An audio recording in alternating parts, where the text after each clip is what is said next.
ఈ రికార్డ్స్ అన్ని block chain లో టెక్నాలజీ ఉపయోగించి పెడుతున్నాం. మీరు ఆ విషయం గుర్తుపెట్టుకోవాలి. ఇది ఎవ్వడు ట్యాంపర్ చేయలేడు. ఈ ప్రొడ్యూసర్ని డైరెక్టర్ని మోసం చేసిన నన్ను కూడా మోసం చేద్దాం అనుకుంటున్నావు ఏంట్రా? నేనేం చేశాను సార్?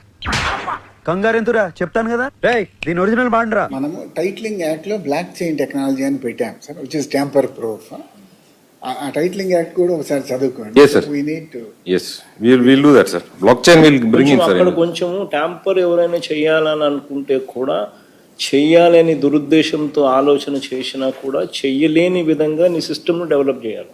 Yes, sir. అప్పుడే దీనికి మోర్ మీనింగ్ వస్తుంది. ప్రజలకు బేసిక్లీ ఒక కాన్ఫిడెన్స్ అనేది ఏంటంటే ఇది ట్యాంపర్ చేయలేము అన్న ఇంప్రెషన్ ఇవ్వగలిగితే Yes, sir. అది number 1. Number 2, whatever technology ద్వారా నువ్వు ఏదైతే నువ్వు పెట్టగలిగింది that should only be stand by. You would have to be make sure that physical documents are also given. And physical documents ను గన ఎవరైనా చూపిస్తే physical documents should overrule the technology. అది కూడా జాగ్రత్తగా చూసుకో. ఎందుకంటే ఈ టెక్నాలజీలో ఏం చేస్తున్నాడో ఎవడు చేస్తున్నాడో ఏం పెడుతున్నాడో అనేది డేటా ఎంట్రీ ఆపరేటర్ చేతిలో లైఫ్లే ఉంటాయి, జీవితాలు ఉంటాడు. ఏమో వాడు లంచాలు తీసుకొని రాజీ పడిపోయి కీ పెట్టి చేసేసి టక మార్పులు చేసేస్తారు. అప్పుడు ఫిజికల్ డాక్యుమెంట్ ఉండి లాభం లేకుండా పోతుంది.